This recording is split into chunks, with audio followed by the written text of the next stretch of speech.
شاعر مشرق لکھتے ہیں لوح بھی تو قلم بھی تو تیرا وجود الکتاب گنبدے آبگینہ رنگ تیرے محیط میں حباب عالم آب و خاک میں تیرے ظہور سے فروغ ذرہ ریگ کو دیا تو نے طلوع آفتاب شوکت سنجر و سلیم تیرے جلال کی نمود فکر جنید و بایزید تیرا جمال بے نقاب شوق اگر تیرا نہ ہو میری نماز کا امام میرا قیام بھی حجاب میرا سجود بھی حجاب تیری نگاہ ناز سے دونوں مراد پا گئے عقل غیاب و جستجو عشق حضور و اضطراب۔ اللہ اکبر۔ ایک جگہ لکھتے ہیں کہ محمد سے وفا تو نے تو ہم تیرے ہیں، یہ جہاں چیز ہے کیا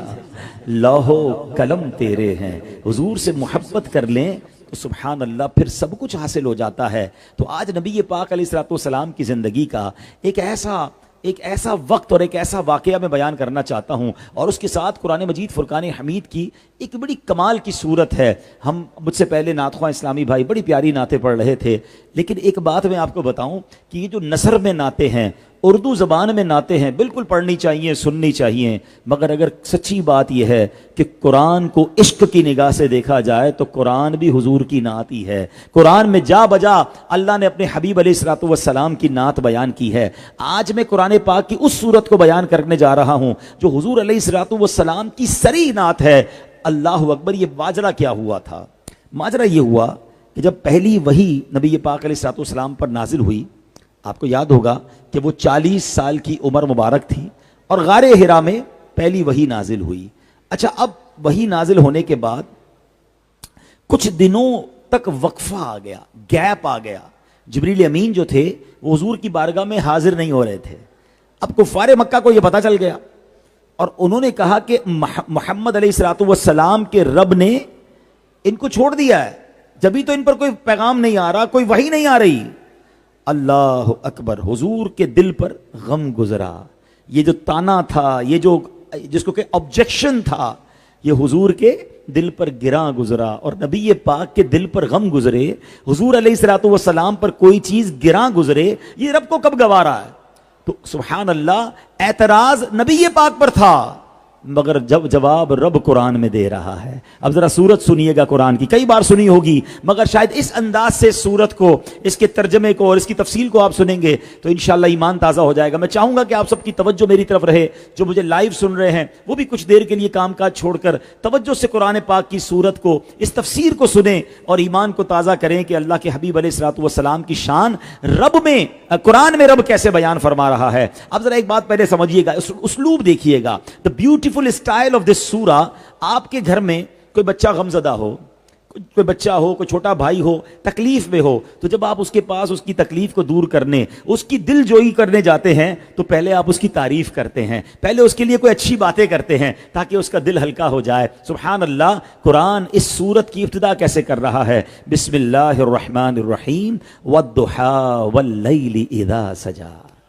ہائے ہائے ہائے، رب عز و جل اپنے حبیب کی شان کیسے بیان فرما رہا ہے؟ کیونکہ محبوب کا دل غم زدہ ہے نا، محبوب کے دل پر اعتراض کیا گیا ہے کہ رب نے چھوڑ دیا اپنے حبیب کو، تو اللہ اپنے محبوب کی شان کیسے بیان کر رہا ہے؟ والضحیٰ واللیل اذا سجا۔ سبحان اللہ، اس کا مطلب کیا ہے؟ چڑھتے دن کے وقت کی قسم، واللیل اذا سجا، اور رات کی جب وہ ڈھانپ دے۔ علماء کہتے ہیں والضحیٰ سے مراد نبی پاک کے روشن چہرے کا ذکر ہو رہا ہے، اور واللیل اذا سجا میں حضور کی کالی زلفوں کا ذکر ہے۔ گویا سبحان اللہ، رب چہرے کی قسم بھی کھا رہا ہے اور نبی پاک کی مبارک زلفوں کی قسم اٹھا رہا ہے، اور اب ان کافروں کو جواب دیا جا رہا ہے، ما ودعک ربک وما قلا۔ فرمایا تمہارے رب نے نہ تمہیں چھوڑا ہے نہ ناپسند کیا ہے۔ کافر کہتے تھے نا کہ وحی نہیں آ رہی، پیغام نہیں آ رہا، لگتا ہے رب نے اپنے نبی کو چھوڑ دیا ہے۔ جواب رب قرآن میں دے رہا ہے، ما ودعک ربک وما قلا، تمہارے رب نے نہ تمہیں چھوڑا ہے اور نہ پسند کیا ہے۔ اب اگلی دو آیتوں پر نظر رکھیے گا، جو میں نے ایک جملہ کہا تھا نا کہ قرآن پوری نعت ہے، قرآن میں جگہ جگہ حضور کا ذکر کس شاندار انداز میں ہے۔ اب رب عز و جل نے نبی پاک کو کیا دل جوئی کا سامان کیا، کیا شان بیان کی، فرمایا وَلَلْآخِرَةُ خَيْرٌ لَكَ مِنَ الْأُولَى۔ What is the meaning of that ayat؟ یہ کمال کی نعت ہے۔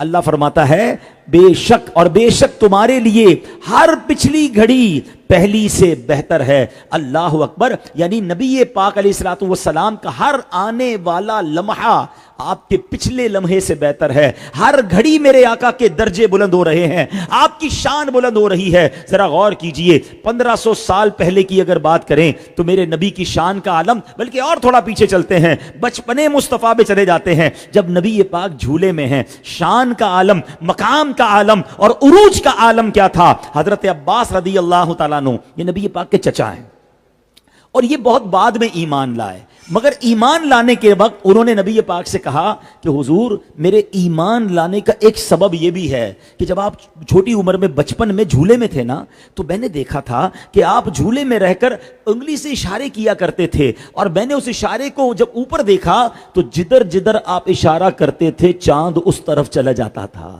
یعنی آپ کے اشارے سے یا رسول اللہ میں نے چاند کو حرکت کرتے دیکھا۔ اب ایک اور امیزنگ کوسچن ہے، آپ میں سے بہت سارے، ہم سب ایسے بھی ہیں، ہمارے چچا ہمارے انکل یہاں ہوتے ہیں بڑی عمر کے، وہ آ کر ہمیں بتاتے ہیں بیٹا تم بچپن میں ایسا کرتے تھے، تو ہم کہتے ہیں کرتے ہوں گے، ہمیں تو یاد نہیں ہے، مجھے تو یاد نہیں جھولے میں کیا کرتا تھا، بچپن میں کیا کرتا تھا، ہمارے بزرگ آ کے بتاتے تھے۔ مگر شان مصطفیٰ صلی اللہ تعالی علیہ وسلم دیکھیے، جب حضرت عباس نے کہا کہ اے میرے بھتیجے میں آپ پر ایمان لایا، اس کی ایک وجہ یہ ہے کہ جب آپ جھولے میں ہوتے تھے جدھر اشارہ فرماتے ادھر چاند چلے جاتا۔ نبی پاک نے یہ نہ کہا کہ چچا جان مجھے کیا پتا بچپن میں کیا معاملات تھے، حضور فرماتے تھے ہاں میرے چچا میں چاند سے باتیں کرتا تھا، چاند مجھ سے باتیں کرتا تھا، اور میں چاند کے رب کی بارگاہ میں سجدہ کرنے کی آواز کو سنا کرتا تھا۔ عروج کا عالم دیکھیں کہ بچپن میں نبی پاک کو رب نے یہ کمال عطا فرمایا۔ سبحان اللہ، اعلیٰ حضرت امام عشق و محبت لکھتے ہیں نا، چاند جھک جاتا جدھر انگلی اٹھاتے مہد میں، چاند جھک جاتا جدھر انگلی اٹھاتے مہد میں، کیا ہی چلتا تھا اشاروں پر کھلونا نور کا۔ سبحان اللہ، تو میرے آقا کی شان جب بچپن میں ایسی ہے، اور قرآن کہہ رہا ہے وَلَلْآخِرَةُ خَيْرٌ لَكَ مِنَ الْأُولَى، ہر آنے والی گھڑی پچھلی گھڑی سے بہتر ہے۔ تو بتاؤ نا آج میرے نبی پاک کی شان کا عالم کیا ہوگا، آج ان کے عروج کا عالم کیا ہوگا۔ نبی پاک وہ ہیں کہ کفار مکہ کہیں اے محمد صلی اللہ علیہ وسلم اللہ کے سچے نبی ہو تو نشانی دکھاؤ، اور میرے آقا اشارہ فرمائیں تو چاند کو دو ٹکڑے فرما دیں، کہتے توڑ تو دیا ہے اب جوڑ کے دکھاؤ۔ میرے آقا علیہ السلام اشارہ فرمائیں تو چاند جڑ جاتا ہے۔ ہے کوئی کائنات میں ایسا پاورفل کہ زمین پر کھڑے ہو کر چاند کے دو ٹکڑے کر دے؟ حضرت مولا علی کی نماز جا رہی ہو اور وہ کہیں حضور وقت چلا گیا، علی کی نماز آج تک کبھی قضا نہیں ہوئی، تو میرے آقا دعا فرمائیں جو سورج غروب ہو گیا ہے مغرب کے بعد تو عشاء کا وقت آتا ہے، مگر آقا کی شان دیکھیں کہ پھر عشاء کے بعد دوبارہ عصر کا وقت آ رہا ہے، مغرب کے بعد عصر کا وقت آ رہا ہے اور سورج واپس آتا ہے۔ تو بتائیے جب اس شان کا عالم یہ تھا تو آج مقام کا عالم کیا ہوگا؟ یہ رب کا وعدہ ہے وَلَلْآخِرَةُ خَيْرٌ لَكَ مِنَ الْأُولَى، ہر آنے والی گھڑی اے محبوب تمہارے لیے پچھلی گھڑی سے بہتر ہے۔ تو میرے نبی کی شان بلند ہو رہی ہے، اور اگر لاجیکلی بھی دیکھیں نا، ذرا لاجیکلی سمجھیے، میرے اور آپ کے درود کی تمہارا رب تمہیں اتنا دے گا کہ تم راضی ہو جاؤ گے۔ اللہ اکبر، یہ کتنی بڑی آفر ہے۔ آج دنیا میں کوئی بہت بڑا بادشاہ ہمیں کہے بتاؤ کیا چاہیے، جو مانگو گے ملے گا، اتنا دوں گا کہ راضی ہو جاؤ گے، مگر ہو سکتا ہے کوئی وہ مانگ لے جو بادشاہ کے پاس بھی نہ ہو۔ دنیا کے بادشاہوں کے پاورز اور ان کے خزانے لمیٹڈ ہیں، مگر یہ آفر کرنے والا کون ہے؟ وہ رب کائنات ہے، جس کے خزانے لمیٹڈ نہیں ہیں، جس کی پاور لمیٹڈ نہیں ہے۔ ارے وہ کائنات کا خالق و مالک ہے، اس کے خزانے بھرے ہوئے ہیں، اور وہ اپنے حبیب سے کیا کہہ رہا ہے؟ وَلَسَوْفَ يُعْطِيكَ رَبُّكَ فَتَرْضَىٰ، اے حبیب ہم ان قریب تمہیں اتنا عطا فرمائیں گے کہ تم راضی ہو جاؤ گے۔ اب جب یہ آیت نازل ہوئی تو نبی پاک کی شان دیکھیں، ہم غلاموں سے پیار دیکھیں. لوگ کہتے ہیں میلاد کیوں مناتے ہو، ان کی محفل کیوں سجاتے ہو؟ ارے ان پر جان قربان کر دیں تو بھی کچھ نہیں حق ادا ہوگا. کہ جب اتنی بڑی آفر نبی پاک کو ملی کہ وَلَسَوْفَ يُعْطِيكَ رَبُّكَ فَتَرْضَىٰ، تو نبی پاک فرماتے ہیں کہ جب مجھے یہ آیت ملی نا تو آقا فرماتے میں اس وقت تک راضی نہ ہوں گا جب تک اپنے ایک ایک امتی کو جنت میں داخل نہ کر لوں. یعنی حضور نے یہ نہیں مانگا کہ مجھے مل جائے جنت میں کوئی بڑا محل مل جائے تب میرے مولا میں راضی ہو جاؤں گا، اے اللہ دنیا اور آخرت کی بادشاہی دے تب میں راضی ہو جاؤں گا. نہیں، اتنی بڑی آفر کے بعد یاد کیا تو کسے کیا؟ ہم گناہگاروں کا یاد کیا کہ اپنے ایک ایک امتی کو جنت میں داخل کروا لوں. تو پھر کیوں نہ نبی پاک سے پیار کریں. سیدی اعلیٰ حضرت کہتے ہیں نا، جو نہ بھولا ہم غریبوں کو رضا، جو نہ بھولا ہم غریبوں کو رضا، یاد اس کی اپنی عادت کیجئے. تو ہمیں تو خود نبی پاک سے اتنا پیار ہونا چاہیے اور ان پر سب کچھ نچھاور ہونا چاہیے. جو اللہ کے حبیب دنیا میں تشریف لائے تو ہمیں نہ بھولے، اور آخرت میں بھی قیامت کے دن بھی امتیوں کو تلاش کر کر کے انشاءاللہ شفاعت کر کے جنت میں لے جائیں گے. نبی پاک کی ایک اور حدیث پاک ہے تاکہ مزید اندازہ ہو کہ شفاعت کتنی بڑی نعمت ہے. آقا علیہ السلام فرماتے ہیں مجھے آفر دی گئی، آپشن دیا گیا، حدیث کا خلاصہ ہے کہ یا تو تمہاری آدھی امت کو جنت میں داخل کر دیا جائے ہیں یا آپ کو شفاعت دے دی جائے. کتنی بڑی آفر تھی. حضور علیہ السلام فرماتے ہیں میں نے شفاعت کو لے لیا کیونکہ شفاعت میں زیادہ وسعت ہے. گویا میرے آقا علیہ السلام انشاءاللہ اپنے ہر امتی کی شفاعت فرما کر اسے جنت میں لے جائیں گے. تو اے میرے پیارے اسلامی بھائیوں، یہ قرآن میں رب عز و جل نے اپنے حبیب کی نعت، اپنے حبیب کی شان بیان کی. اب اگلی آیتوں میں ہمارے لیے میسج ہے، اب اگلی آیتوں میں ہمارے لیے پیغام بھی ہے. اللہ فرماتا ہے قرآن میں، کیا فرمایا ذرا غور سے سنیے گا. رب فرماتا ہے الم یجدک یتیما فآوی ووجدک ضالا فہدی وَوَجَدَكَ عَائِلًا فَأَغْنَىٰ. فرمایا کیا اس نے تمہیں یتیم نہ پایا پھر جگہ دی، اور اس نے تمہیں اپنی محبت میں گم پایا تو اپنی طرف راہ دی، اور اس نے تمہیں حاجت مند پایا تو غنی کر دیا. رب نے اپنے حبیب علیہ السلام پر جو احسانات فرمائے اس کا ذکر کس پیارے انداز میں کیا. اور اب اپنے حبیب علیہ السلام کو کچھ میسج دیا جا رہا ہے، انسٹرکشنز دی جا رہی ہیں، اور ان کے صدقے ہمیں بھی پیغام مل رہا ہے. قرآن کہتا ہے فَأَمَّا الْيَتِيمَ فَلَا تَقْهَرْ، تو کسی بھی صورت یتیم پر سختی نہ کرو. وَأَمَّا السَّائِلَ فَلَا تَنْهَرْ، اور کسی بھی صورت مانگنے والے کو نہ جھڑکو. اب یہ میں نے اور آپ نے سیکھنا ہے. پہلے تو اس بات پر آتے ہیں کہ ایسی شان سن کر کیا پراؤڈ فیل نہیں ہوتا، کیا فخر فیل نہیں ہوتا کہ اللہ کے حبیب علیہ السلام نے، اللہ نے ہمیں کیسے آقا علیہ السلام دیے، کیسے نبی کا امتی بنایا. آپ کو امیجنیشن ہے کہ ہم پر جتنے ہم لوگ یہاں بیٹھے ہیں جو مجھے لائیو بھی سن رہے ہیں، ہم پر سب سے بڑا انعام کیا ملا ہے رب کی طرف سے؟ سب سے بڑا احسان کیا ہوا مجھ پر اور آپ پر؟ وہ یہ احسان ہوا کہ ہمیں رب نے مسلمان بنایا. دیکھیں نا، ہم کسی غیر مسلم کے گھر میں بھی تو پیدا ہو سکتے تھے، اور کمال یہ ہے کہ اس انعام کے لیے ہم نے کوئی اپلیکیشن بھی نہیں دی تھی، کوئی دعا بھی نہیں کی. کون ہے ہم میں سے جس نے پیدا ہونے سے پہلے اللہ کی بارگاہ میں عرض کیا تھا مولا مسلمان بنانا؟ رب نے مسلمان بنایا اور بن مانگے بنایا. اچھا ایک اور مہربانی کیا ہوئی، چلو مسلمان تو بنا دیا، اللہ کا احسان، وہ کسی اور نبی کا امتی بنا دیتا، حضرت موسیٰ کے امتی ہو جاتے، ہم حضرت عیسیٰ کے دور میں پیدا ہو جاتے. مگر اللہ کریم نے ہمیں اپنے آخری نبی، وہ بھی نبیوں کے سردار صلی اللہ تعالیٰ علیہ وسلم کا امتی بنایا. And you want to know کہ کتنی بڑی مہربانی ہوئی ہے. حضرت موسیٰ علیہ نبینا علیہ السلام نے ایک بار اللہ کی بارگاہ میں عرض کی کہ اے اللہ مجھے تیرے آخری نبی کا امتی بنا دے. حضرت موسیٰ کون ہے؟ کلیم اللہ، مگر وہ تمنا کر رہے ہیں، اور مجھ جیسے گناہگار کو، ہم سب کو اتنی بڑی ہم پر مہربانی ہو گئی کہ ہمیں بن مانگے اللہ نے اپنے آخری نبی کا امتی بنایا. اب بتائیے اتنی بڑی مہربانی ہو تو ہماری بھی تو کوئی رسپانسبلٹی بنتی ہے نا، ہماری بھی تو کوئی ذمہ داری بنتی ہے.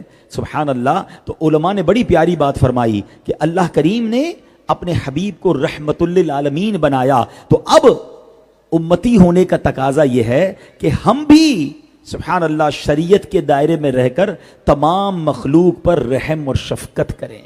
رحمت للعالمین کا امتی بھی تو رحم دل ہونا. اچھا علماء نے بڑی کمال کی بات فرمائی کہ جناب رحم دلی کتنی ہونی چاہیے.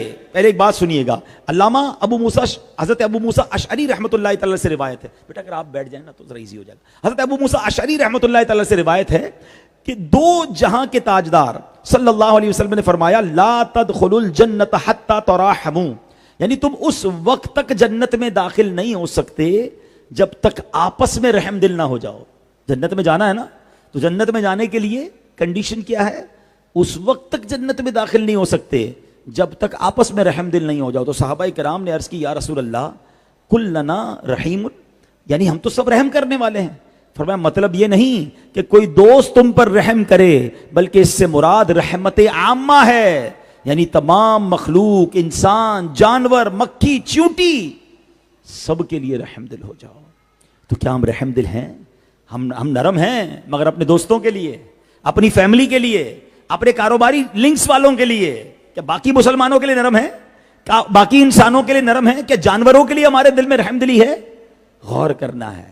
جب رحمت للعالمین کا امتی ہوں میں, تو پھر میں سب کے لیے رحم دل ہونا چاہیے, جس کو جانوں جس کو نہ جانوں, باقی مسلمانوں باقی انسانوں کا بھی خیال رکھوں. اللہ اکبر. امام شارانی فرماتے ہیں مخلوقات میں سے ہر ایک, اب سوال ہوا کہ کتنا رحم دل ہو, تو کیا پیارا جواب دیا. فرمایا ہر ایک خود اپنے حق میں جتنا رحم دل ہوتا ہے نا, اتنا ہم اس باقی لوگوں کے لیے بھی رحم دل ہو جائیں. یہ وراثت مصطفیٰ ہے. انہوں نے بڑی پیاری مثال دی کہ اپنے آپ کو آپ چانٹا ماریں, جتنا زور سے بھی ہاتھ آئے گا نا یہاں آ کے سلو ہو جائے گا. آپ اپنے آپ کو زور سے تھپڑ نہیں مار سکتے, کیونکہ آپ اپنے لیے رحم دل ہیں. تو کیا یہی رحم دوسروں کے لیے ہے؟ میرا کام پورا ہو جائے, اگلے کا بیڑا غرق ہو جائے. کاروبار کرتے وقت کیا سوچ رہے ہوتے ہیں؟ میرا مال بکنا چاہیے, میرا سودا صحیح ہونا چاہیے, میرا کاروبار ٹھیک ہونا چاہیے, چاہے مارکیٹ کے باقی لوگوں کا بیڑا غرق ہو. نہیں, وراثت مصطفیٰ یہ ہے, امتی ہونے کا تقاضا یہ ہے کہ جو میں اپنے لیے پسند کرتا ہوں وہ دوسروں کے لیے بھی پسند کروں. یہ ہم نے بات آج سیکھ کر جانی ہے. میلاد مصطفیٰ صلی اللہ علیہ وسلم کا پہلا پیغام لے کر جائیں. بلکہ حدیث کا خلاصہ ہے کہ بہترین مومن وہ ہے, کامل مومن وہ ہے جو اپنے لیے پسند کرتا ہے وہ دوسروں کے لیے پسند کرتا ہے. ہم میں سے کون ہے جو پسند کرتا ہے میرے ساتھ دھوکا ہو جائے؟ کون ہے جو پسند کرتا ہے میری بے عزتی کی جائے؟ کون ہے جو پسند کرتا ہے کہ مجھے میری غلطی ہو تو معاف نہ کیا جائے؟ کون ہے پسند کرتا ہے کہ میرے ساتھ چیٹنگ کی جائے؟ ہم میں سے کوئی نہیں چاہتا. تو آپ بھی یہ چاہیں کہ ہم بھی کسی کے ساتھ نہ ہونے دیں. جو میرے ساتھ میں پسند نہیں کرتا وہ دوسرے کے ساتھ نہ ہونے دوں. جو اپنے لیے پسند کرتا ہوں میں چاہوں کہ دوسرے مسلمان, دوسرے بھائی, دوسرے میرے جو سمجھے مسلمان بھائی بہن ہیں ان کے ساتھ بھی ایسا. آپ یہ کرنا شروع کر دیں, آپ بلیو کریں, آپ کی اپنی زندگی آسان ہو جائے گی. کئی لوگ ملتے ہیں کہتے ہیں جناب میرے دوست کم بنتے ہیں, میرے ساتھ لوگ تعاون نہیں کرتے, مجھ سے ملتے کم ہیں, میں سے پیار کم کرتے ہیں. بعض اوقات وہ اپنی ہی شکایت کر رہے ہوتے ہیں کہ اپنے اندر چیک کر لیں ایسی کیا بات ہے لوگ آپ کے دوست نہیں بن رہے, آپ سے محبت سے کیوں بات نہیں کر رہے, آپ کے لیے آسانیاں کیوں نہیں کر رہے. ہمیشہ یاد رکھیں عزت کا فارمولہ یہی ہے, آپ عزت دیں گے تو عزت ملے گی, آپ پیار دیں گے تو پیار ملے گا, آپ لوگوں کے لیے زندگی آسان کریں گے تو دنیا پلکے بچھائیں گی. آپ کہیں میں سخت رہوں, میں جناب اپنی مرضی چلاؤں اور باقی سارے میرا آرڈر مانیں, ایسا نہیں ہوگا. ہاں, what goes around comes around. جیسی کرو گے ویسی بھرو گے. آپ پیار دینا تو شروع کریں. پیار وہ چیز ہے, محبت وہ چیز ہے. آپ جانور کے بچے کو پیار دیں, وہ گود میں بیٹھ جائے گا آپ کی. یار جب جانور کا بچہ پیار سے آپ کے قریب آ جاتا ہے تو انسان کو تو پیار دے دیں. لیکن ہم نے اپنے پیار کی سیگریگیشن کی ہوئی ہے. میری عزت, میری رسپیکٹ, میرا پیار پیسے والوں کے لیے ہے, اپنے سٹینڈرڈ کے لوگوں کے لیے ہے, اپنے جناب گاؤں قبیلے والوں کے لیے ہے. عام مسلمان اور عام ملازمین کے لیے انداز ہی الگ ہے. نہ کریں ایسا. ہمارے کسٹمر, ہمارے آفس پر, ہماری فیکٹری پر جب کوئی کسٹمر آتا ہے کس طرح ڈیل کرتے ہیں؟ آئیے بیٹھے, ماشاءاللہ کیسے ہیں, ٹھیک ہے, کھانا کھلاؤں آپ کو, چائے پیئیں گے, کتنا پیار ہے, بہت اچھی بات ہے. مگر جب یہ آپ کی پارٹی, آپ کا کسٹمر اٹھ کے جاتا ہے تو اس کے بعد جو ملازم کھڑا ہے اس کے لیے کیا انداز ہے؟ ساری مسکراہٹ غائب, پھر سختی, پھر وہی گالا گلوچ. نہیں, ہم مسلمان سارے ایکول ہیں.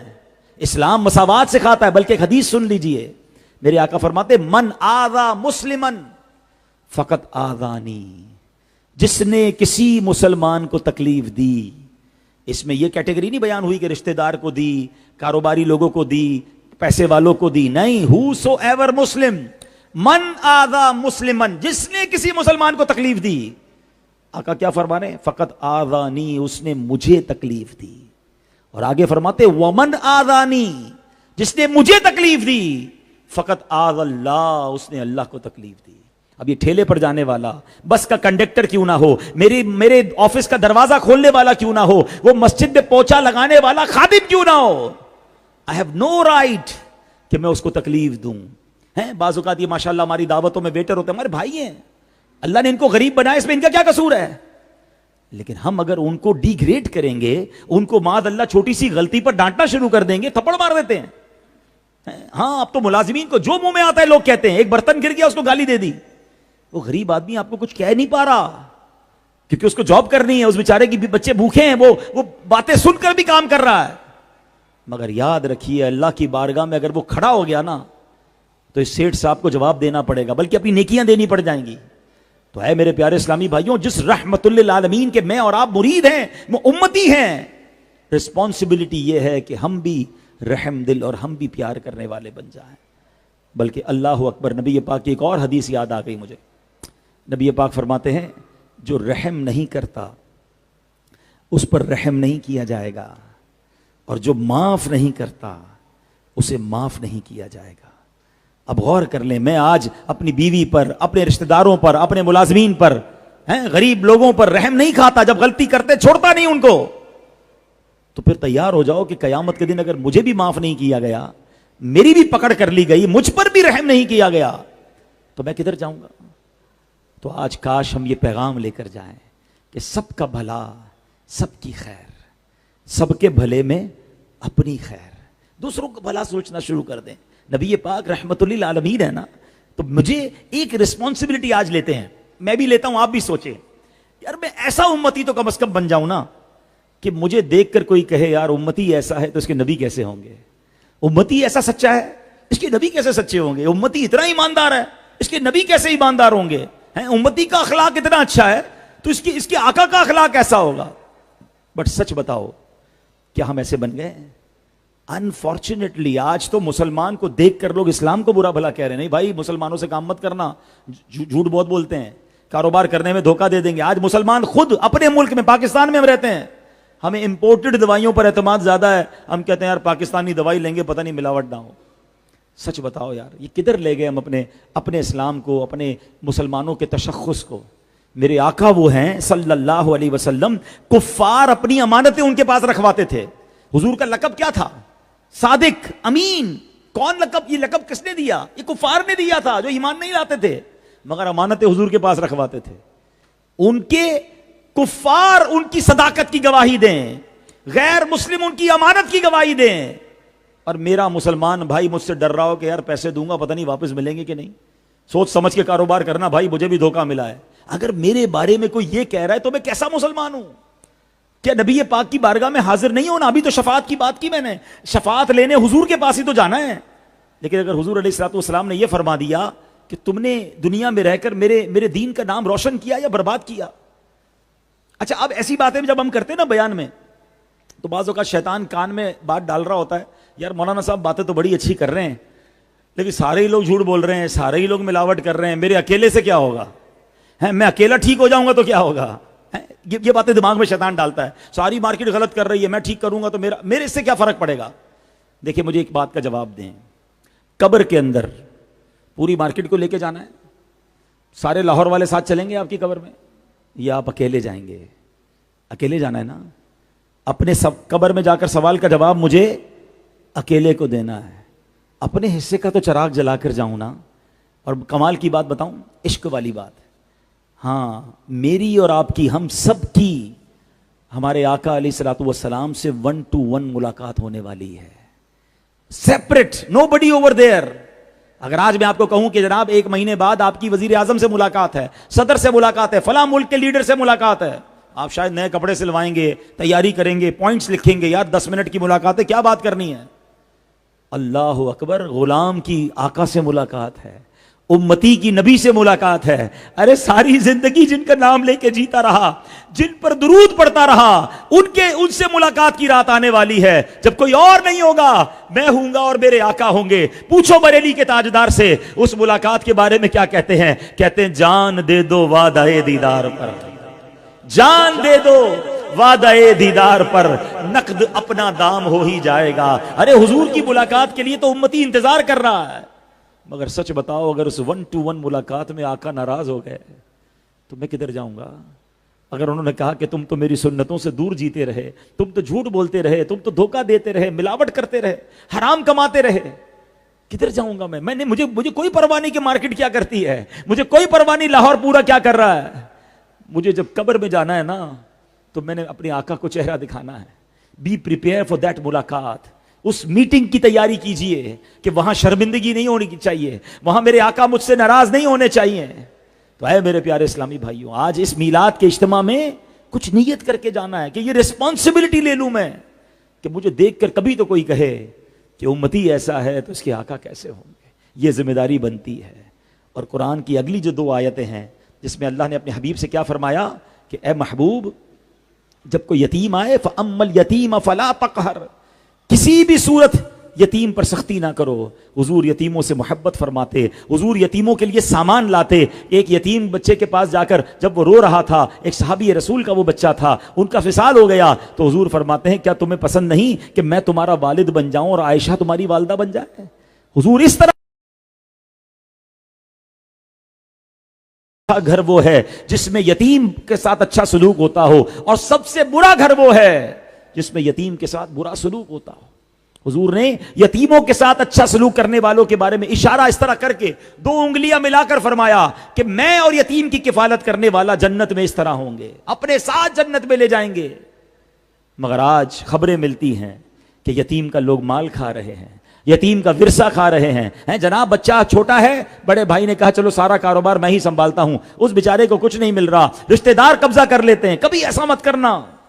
یتیم کے ساتھ برا کرنا یہ اللہ کو سخت ناپسند. یہ مال کو مال حرام اور جہنم میں لے جانے والا مال قرار دیا گیا. اگر کوئی یتیم بچہ ہو اس کی کفالت کر کے جنت حاصل کرنی چاہیے. بلکہ میں تو آپ کو مشورہ دوں گا, یہاں وہ لوگ ہیں جن کو اللہ نے نوازا ہے, کسی کے 2 بچے ہوں گے, کوئی 3-4 بچوں والا ہوگا, ہونا یہ چاہیے کہ اگر میرے 2 بچے ہیں تو میں 2 یتیم بچوں کی بھی کفالت کر لوں. میں 4 بچے اللہ نے مجھے دیے, میں 4 یتیم بچوں کی بھی کفالت کروں, تاکہ ان یتیم بچوں کی برکت سے میرے بچوں سے اللہ آفتوں اور بلاؤں کو دور کر دے.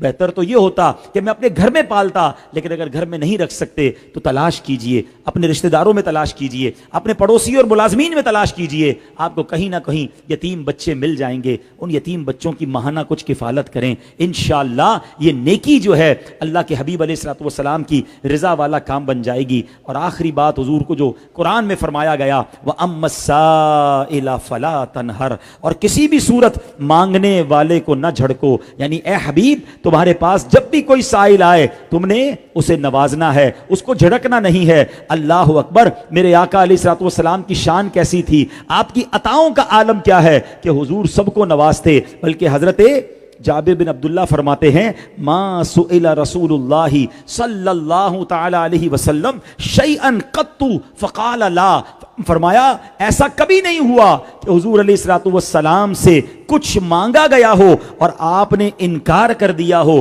یا منع کر دیا ہو. یعنی اس کا مطلب یہ ہوا حضور سے جب جو مانگا گیا میرے حضور نے عطا فرمایا. اعلیٰ حضرت کہتے ہیں نا واہ کیا جود و کرم ہے شہ بطحا تیرا, نہیں سنتا ہی نہیں مانگنے والا تیرا. اب قرآن میں یہ نہیں کہا اے محبوب کوئی پیسے مانگنے والا آئے تو اسے پیسے دے دینا, اے محبوب کوئی کھانا نہ کھانے والا آئے بھوکا آئے تو اسے کھانا کھلا دینا. نہیں, مطلقاً کہا فَأَمَّا السَّائِلَ فَلَا تَنْهَرْ, اے محبوب جو بھی سائل آ جائے تم نے اسے دینا ہے. اور اللہ اکبر, حضور نے ایسا دیا کہ آج بھی عقل حیران ہے. مال مانگنے آیا حضور نے مال دی, کھانا مانگنے آیا حضور نے کھانا دیا. مگر اللہ اکبر, ایک بار حضرت ابو ہریرہ آتے ہیں, کہتے حضور مسئلہ یہ ہے میں جو یاد کرتا ہوں جو سنتا ہوں یاد نہیں ہوتا ہے, یادداشت کمزور ہے. اب مجھے بتاؤ کیا کوئی کسی کو یادداشت دے سکتا ہے؟ مگر حضور علیہ السلام نے فرمایا اے ابو ہریرہ چادر پھیلاؤ. انہوں نے چادر پھیلائی. حضور علیہ السلام نے اپنی مٹھی کو حضرت ابو ہریرہ کی چادر میں کھول دیا. بظاہر اپیرنٹلی ہاتھوں میں کچھ نہیں تھا, مگر حضرت ابو ہریرہ کو نبی پاک فرماتے ابو ہریرہ چادر سینے سے لگاؤ. حضرت ابو ہریرہ نے چادر سینے سے لگائی. کہتے وہ دن ہے اس کے بعد کوئی بات نہیں بھولتا تھا, ہر بات یاد ہو جاتی ہے. اللہ اکبر, یعنی حضور نے ان کو یادداشت عطا فرما دی. آپ جانتے ہیں حدیثوں میں سب سے زیادہ حدیثیں کس صحابی نے روایت کی ہیں؟ وہ حضرت ابو ہریرہ ہیں. یہ وہی حضرت ابو ہریرہ ہیں جن کو کچھ یاد نہیں رہتا تھا, مگر حضور سے کہا کہ حضور مجھے یادداشت چاہیے. میرے آقا نے یادداشت عطا فرما دی, کیونکہ رب نے قرآن میں فرمایا نا فَأَمَّا السَّائِلَ فَلَا تَنْهَرْ, اے محبوب جب کوئی سائل آئے جھڑکنا نہیں ہے, اس کو دے دینا ہے. اللہ اکبر. ایک بار جنگ احد کے موقع پر حضرت قتادہ کی آنکھ باہر آ گئی. سوچی تو صحیح تکلیف کا عالم کیا ہوگا, مگر اس تکلیف میں کسی ہاسپٹل نہیں گئے, حضور کے پاس آئے. حضور آنکھ باہر آ گئی ہے. میرے آقا نے اپنا لعاب دہن, اپنا مبارک تھوک نکالا, حضرت قتادہ کی آنکھ پر لگایا اور آنکھ واپس لگا کر دعا کی. اللہ اکبر. حضرت قتادہ کہتے ہیں جب سے حضور نے یہ والی آنکھ لگائی ہے, پہلے والی آنکھ سے زیادہ اچھا یہ دیکھنے لگ گئی ہے. انہوں نے آنکھ مانگی, حضور نے آنکھ عطا کر دی. ایک بار مولا کائنات مولا علی شیر خدا کرم اللہ تعالی وجہ الکریم کا واقعہ سنیے. وہ کہتے ہیں کہ ایک بار مولا علی نے عرض کیا کہ حضور مجھے سردی لگ رہی ہے. اچھا اب سردی لگے, کسی کو سردی لگ رہی تو آپ نارملی کیا کہتے ہیں, کوئی آ جائے تو کمبل دے دیتے ہیں, جیکٹ دے دیتے ہیں. اب نبی پاک سے مانگا سردی کا علاج, مگر تھوڑی دیر پہلے شعر سنا تھا نا, میرے کریم سے گر قطرہ کسی نے مانگا. مانگا کیا تھا کہ حضور سردی لگ رہی ہے. حضور کیا دیتے ہیں, دریا بہا دیے ہیں, دربے بہا دیے ہیں. میرے آقا نے دعا کی اللہ وقفہ الحر والبردا, اے اللہ علی کو سردی اور گرمی سے محفوظ فرما. اب جب یہ دعا مل گئی تو مولا علی کا عالم یہ تھا, نہ سردی میں سردی لگتی تھی, نہ گرمی میں گرمی لگتی تھی. آپ گرمی میں گرم کپڑے پہنتے تھے, سردی میں لائٹ کپڑے پہنتے, مگر آپ کو موسم کا اثر نہیں ہوتا تھا. تو حضور سے جب جس نے جو مانگا میرے آقا نے عطا فرمایا, اور فرمایا کیا گیا, جھڑکنا نہیں ہے, سائل کو ڈانٹنا نہیں ہے. اب میرے اور آپ کے لیے میسج یہ ہے کہ اول تو کوشش یہ کرنی چاہیے کہ اگر ہمارے پاس کوئی مانگنے آئے, ہمارے پاس کوئی مدد کے لیے آئے, ہم اس کی مدد کریں. یہ اللہ نے آپ کو عطا کیا ہے کہ لوگ آپ کے پاس آ رہے ہیں. ایسے کئی لوگ ہیں جو بیچارے لوگوں کے پاس مدد لینے جاتے ہیں. اگر رب نے اس قابل بنایا ہے کہ لوگ آپ کے دروازے پر یا آپ کے پاس مدد مانگنے آ رہے ہیں, تو یہ اللہ نے مقام دیا ہے نا, تو مدد کیا کریں. لیکن اگر آپ مدد نہیں کر سکتے یا نہیں کرنا چاہتے تو کم از کم ڈانٹے نہ, جھڑکے نہ, دل نہ توڑیں, ذلیل نہ کریں. پرابلم یہ ہے کہ بعض اوقات مدد کرنی نہیں ہوتی, مگر ساتھ ساتھ اس کا دل بھی توڑتے ہیں, اسے ذلیل بھی کرتے ہیں. نہیں میرے پیارے اسلامی بھائیوں, رب نے قرآن میں اپنے حبیب سے فرمایا سائل کو جھڑکنا نہیں ہے. تو آج ہم نے بھی یہ سیکھنا ہے کہ ہم بھی کسی سائل کو جھڑکے نہ. نہیں دے سکتے, معذرت کر لیں, میں معافی چاہتا ہوں, میں آپ کی فی الحال مدد نہیں کر سکتا. اللہ آپ کی مشکل آسان کر دے. پیار سے بھی تو بات کی جا سکتی ہے. پتہ چلا مدد بھی نہ کی, دل بھی توڑ دیا اور اس کا دل ٹوٹ گیا, تو کہیں رب مجھ سے ناراض نہ ہو جائے. تو اے میرے پیارے اسلامی بھائیوں, بہت مختصر وقت میں میں نے قرآن کی ایک سورت, اس کی چند آیتیں اور اس کا ترجمہ اور تفسیر آپ کے سامنے پیش کی ہے. ٹرائی ٹو امیجن کہ اللہ نے اپنے حبیب کی شان کیسے بیان کی قرآن میں, اور ہمارے لیے کتنے بڑے بڑے اسباق موجود ہیں. اب میں ایک اور بات یہ کرنا چاہوں گا, جب قرآن کی چند آیتوں میں اتنا میسج موجود ہے تو پورے قرآن کی رحمتوں کا عالم کیا ہوگا, پورے قرآن کی برکتوں کا عالم کیا ہوگا. اب غور کرنا ہے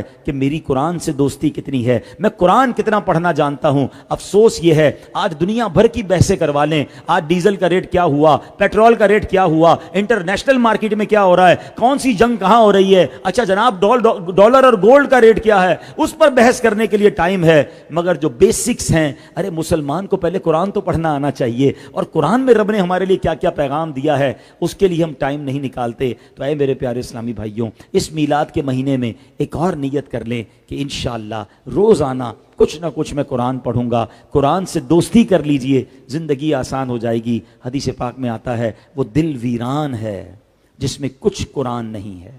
چیک کریں میرے سینے میں کتنا قرآن ہے. کتنا اچھا وہ گھر ہے جس گھر میں روز قرآن کی تلاوت ہوتی ہے. تو خود بھی قرآن پڑھیں, اپنے بچوں کو پڑھائیں, اور پھر اس کا ترجمہ اور تفسیر بھی پڑھیں. اب تو دعوت اسلامی نے بڑی آسانی کر دی ہے. میں چاہوں گا اپنے موبائل کو اگر نکال کر میں آپ کو ایک نام بتاؤں گا اپلیکیشن کا, اس اپلیکیشن کا نام ہی تفسیر قرآن صراط الجنان ہے, اور فری آپ ڈاؤن لوڈ کر لیں. پورا قرآن اس میں موجود, اردو ترجمہ موجود, پوری قرآن کی اردو تفسیر موجود, اور مزے کی بات ہے اس میں آڈیو بھی موجود. آپ سمجھتے ہیں یار پڑھنے میں سستی ہو رہی ہے, روز 10 منٹ سن لیں. قرآن کی تلاوت بھی سن لیں گے، ترجمہ بھی سن لیں گے، تفسیر بھی سن لیں گے. تو کتنا اچھا ہوگا کہ میں رب کے قرآن کو تو سنوں اور انڈرسٹینڈ کروں. اللہ کرے کہ ہم قرآن سے دوستی کریں. ایسی پیاری باتیں دعوت اسلامی کے پیارے ماحول میں سکھائی جاتی ہیں. اس ماحول سے وابستہ رہیں، اجتماعات میں آتے رہیں. اور بالخصوص میری گزارش ہے کہ بڑی رات، مبارک رات آنے والی ہے. یہ رات آرام کرنے کے لیے نہیں ہے، یہ رات انشاءاللہ ساری رات عبادت کے لیے ہے. اور پھر خاص جو وہ مولود کی گھڑی ہے، صبح صادق کا وقت ہے، رحمتوں کے نزول کا وقت ہے، اس وقت تو مل کر ضرور صلاۃ والسلام آپ نے پڑھنا ہے. تو یہ انشاءاللہ دعوت اسلامی کا ایک بہت بڑا اجتماع لاہور میں چوبرجی یونیورسٹی گراؤنڈ وہاں پر ہو رہا ہے. تو آپ بے شک اپنے علاقے کی مسجدوں کے پروگرام وغیرہ سے فارغ ہو کر 25 اگست کی یہ رات بنے گی، غالباً منگل کی رات ہے، منگل کی رات. تو آپ نے انشاءاللہ وہاں آنا ہے. رات بھر یہ اجتماع جاری رہے گا. اور پھر انشاءاللہ 26 اگست بدھ والے دن ظہر کی نماز کے بعد داتا حضور کے دربار سے جلوس میلاد نکلے گا. خود بھی آئیں، اپنے بچوں کو لائیں، ہاتھ میں پرچم لے کر آئیں، سفید لباس پہن کر آئیں، اور حضور کی شان میں مرحبا یا مصطفیٰ کے نعرے لگاتے ہوئے یہ جلوس میلاد میں شرکت کریں. اللہ ہم کو اس مہینے کی برکت نصیب فرمائے اور